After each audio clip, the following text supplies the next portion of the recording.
Um dos maiores nomes da TV brasileira pode estar devendo quase 700 mil reais e com a mansão travada na justiça. Durante décadas, Renato Aragão foi praticamente intocável na televisão brasileira. O eterno Didi Mocó construiu fortuna, dominou a audiência, marcou gerações e virou uma das figuras mais poderosas do entretenimento no país. Oi, Didizinho!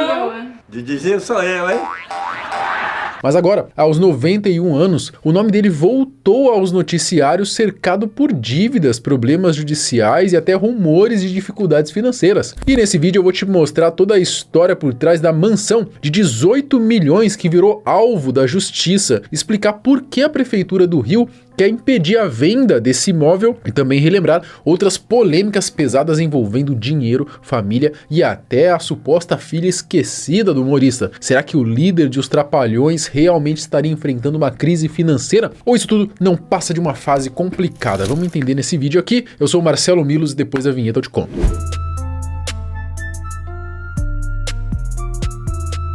Renato Aragão, o eterno Didi Mocó, sem dúvidas é um dos humoristas mais marcantes da história do nosso país. E muito disso, claro, por causa do saudoso Os Trapalhões, que durante décadas foi simplesmente o programa de humor mais assistido do Brasil. Você é bem bruto. Sabe escrever açougue, não? Açougue. A-S-O-U. Açougue. Esse sou aqui me invoca. Aí que me dá a dúvida de escrever com S ou com dois S. Só que depois de tantos anos de sucesso e agora já com uma idade mais avançada, o doutor Renato praticamente desapareceu da grande mídia. E hoje em dia, quando volta a aparecer, normalmente é para virar assunto na internet, seja sendo humilhado pelo Marcos Mion ao vivo ou então por alguma polêmica envolvendo aí o seu nome. E dessa vez a polêmica gira em torno da sua mega mansão avaliada em cerca de 18 milhões de reais. Isso porque, segundo as notícias que estão circulando, o Renato ele estaria enfrentando uma ação judicial da Prefeitura do Rio de Janeiro por conta de uma dívida que já ultrapassaria R$500 mil.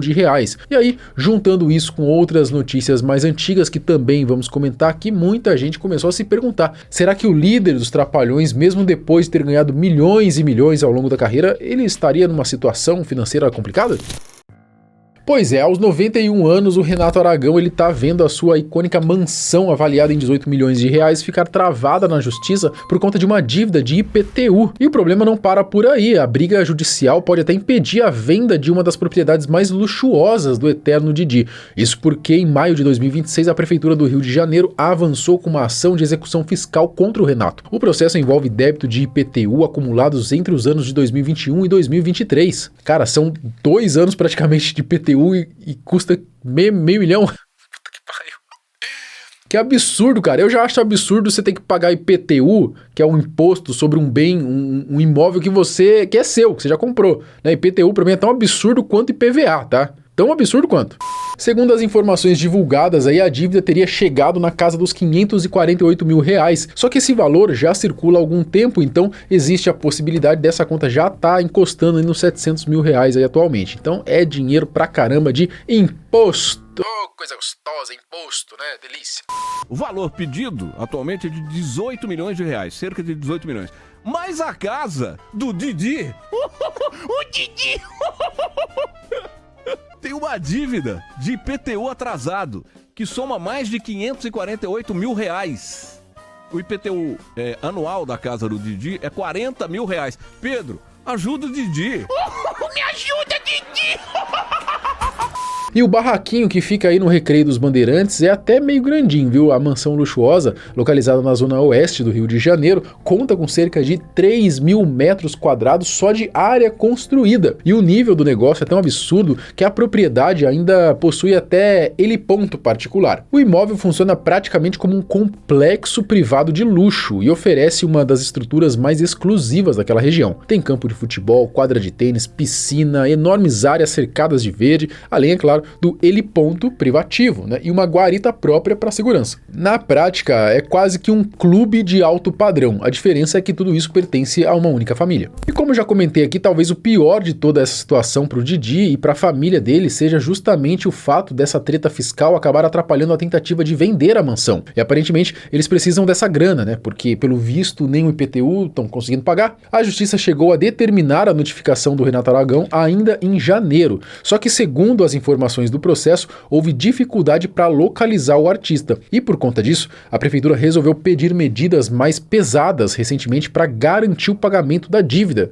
Os caras parecem que estão com medo de tomar um calote aí do Global. Atualmente, a administração municipal pede o arresto da mansão. Mas o que seria isso? Basicamente, é um mecanismo jurídico aí usado justamente para garantir que a dívida tributária seja paga. Tá? Na prática, a medida impede que o imóvel seja vendido ou transferido até que o débito seja quitado completamente. E caso a justiça aí continue sem conseguir localizar diretamente Renato Aragão, a citação poderá acontecer por edital, permitindo que o processo siga normalmente, ou seja, é uma forma de se precaverem aí de um possível calote. A família, incluindo a sua esposa Lilian Aragão, a filha Lívia Aragão e uma neta aí que mora no local, afirma que está vendendo a mansão não por causa de dívidas ou falta de dinheiro, mas sim porque a casa teria ficado grande demais para apenas 4 pessoas. Cara, convenhamos, né? É muita casa mesmo para 4 pessoas, cara. Com 3.000 metros quadrados de área construída num terreno gigantesco, citado aí entre 400 mil e 476 mil metros quadrados de área total. Mano, que é isso mesmo, cara? Tá certa essa informação? Pô, é muito grande, velho. A família estaria procurando um lugar menor, né, e mais prático para a atual fase de vida aí do artista que já passou dos 90 anos. E realmente, né, pensando assim, faz muito sentido, cara.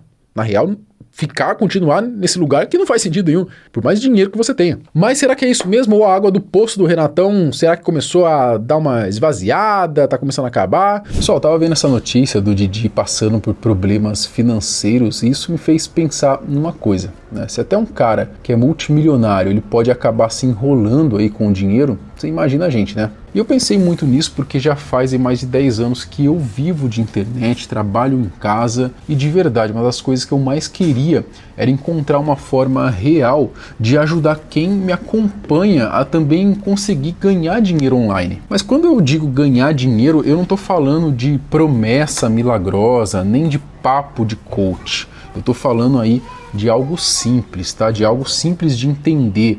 Algo que eu teria coragem de indicar para minha mãe, por exemplo, que é uma pessoa que não entende absolutamente nada de internet, né? Para ela começar a fazer aí seus primeiros 100, 200 reais online. E foi pensando nisso que eu e o Tom, a gente desenvolveu uma oportunidade bem diferente do que você já viu por aí, tá? Só que presta atenção. Quando eu digo simples, eu não estou falando que é fácil, tá? Não existe dinheiro fácil na internet. Mas sinceramente, o potencial disso aqui é absurdo, tá? E para você entender melhor, eu vou deixar o WhatsApp do Tom aqui na descrição e também um QR Code na tela para você clicar e chamar ele lá, porque tem uma aula bem rapidinha, direta, explicando tudo, sem enrolação, sem história triste, sem teatro, tá? E eu tenho certeza que você, quando assistir, tá, sua cabeça vai explodir com a simplicidade disso aqui, tá bom? De novo, simples não quer dizer que é fácil. Enfim, cara, vai na minha, eu não indicaria, não colocaria a minha cara aqui para vocês, né, indicando algo aí duvidoso, indicando algo aí que eu mesmo não consumiria. Então, assim, é uma oportunidade, tá? Clica aqui na descrição que eu deixei para você o link do WhatsApp do Tom, chama ele lá ou o QR Code aqui na tela, tá bom? Agora, voltando para o assunto do vídeo, porque não é a primeira vez que a gente vê notícia envolvendo Renato Aragão e a sua família em polêmicas relacionadas a dinheiro e dívidas não pagas. Inclusive, teve até um caso envolvendo uma das filhas do primeiro casamento do humorista. Muita gente conhece ela como a filha esquecida do Renato, né? O nome dela é Juliana Rangel Aragão, adotada ainda no primeiro casamento do artista. Eu posso até estar falando bobeira aqui, tá? Mas pelo que muita gente comenta, a neta que mora atualmente com o Renato Aragão seria justamente filha da Juliana. Mas enfim, a treta envolvendo essa filha seria o seguinte: quando o Renato Aragão ele se separou da sua primeira esposa, Marta Aragão, alguns bens teriam sido divididos entre os filhos, e para Juliana Rangel Aragão teria ficado então um apartamento. A Juliana então passou a morar nesse imóvel, só que segundo as histórias que circulam aí na época, em um certo momento o Renato teria dito para a filha que ele havia sido roubado por um funcionário ou algo desse tipo e que ele estava precisando do dinheiro. Foi aí que ele teria pedido então para Juliana vender o apartamento, prometendo aí que depois ele devolveria o valor aí em prestações. O problema é que aparentemente a Juliana nunca teria visto essa grana de volta. O que não faz nenhum sentido também, né? Porque o Renato Aragão tem dinheiro, por que não pagou de volta, né? É uma história meio estranha, se for parar pra pensar. Há mais ou menos um ano, inclusive, a gente chegou até a fazer um vídeo contando essa história. A gente falou sobre algumas teorias envolvendo a família do Renato Aragão, incluindo rumores de que a atual esposa dele, a Lilian Aragão, não teria uma boa relação com os filhos do primeiro casamento. Também surgiram comentários aí de que a Juliana Rangel Aragão teria sofrido uma certa discriminação enquanto morava com eles, principalmente por ser lésbica e tudo mais. Quem quiser entender melhor essa história, tá? Depois dá uma olhada nesse vídeo que a gente fez aí, que tá bem completo, falando sobre esse assunto. Porque realmente é um rolo gigantesco, tá? Mas enfim, o fato é que agora fica essa dúvida no ar, né? Será que o Renato Aragão ele realmente estaria passando por dificuldades financeiras? Ou tudo isso seria apenas, sei lá, uma fase de má administração financeira momentânea? O que você acha? Comenta aqui embaixo, quero saber sua opinião. Até o próximo vídeo. Tchau!